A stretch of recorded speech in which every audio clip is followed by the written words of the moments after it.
ஜனாதிபதி அனுரகுமார திசாநாயக்கா மற்றும் ஐக்கிய அமெரிக்க இந்து பசிபிக் கட்டளையின் கட்டளை அதிகாரி அட்மிரல் சாமுவேல் ஜே பபூரா ஆகியோருக்கு இடையிலான சந்திப்பு இன்று ஜனாதிபதி அலுவலகத்தில் நடைபெற்றது. ஜனாதிபதி அனுரகுமார திசாநாயக்கா தலைமையிலான அரசாங்கம் முன்னெடுத்துச் செல்லும் வேலை திட்டத்திற்கு பாராட்டு தெரிவித்த அதே நேரம் இந்து சமுத்திர வலயத்தை பாதுகாத்து அமைதியான இந்து சமுத்திர வலயத்தை பேணுவதற்கு இலங்கை வழங்கும் ஒத்துழைப்பையும் அட்மிரல் பபூரோ பாராட்டினார்.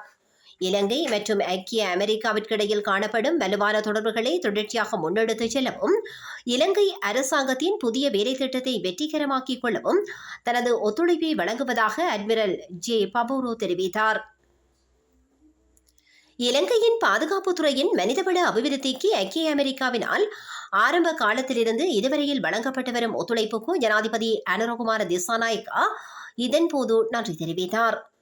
வெளிநாட்டு அலுவல்கள் அமைச்சர் விஜித கேரத், ஜனாதிபதியின் சிரேஷ்ட மேலதிக செயலாளர் ரோஷான் கமகே, இலங்கைக்கான அமெரிக்க தூதுவர் Julie song, lieutenant colonel Antony Nelson, ஐக்கிய அமெரிக்க இந்து பசிபிக் கட்டளையின் சிரேஷ்ட வெளிநாட்டு கொள்கை ஆலோசகர் டேவிட் ரென்ஸ் உள்ளிட்டவர்கள் இதில் கலந்து கொண்டனர்.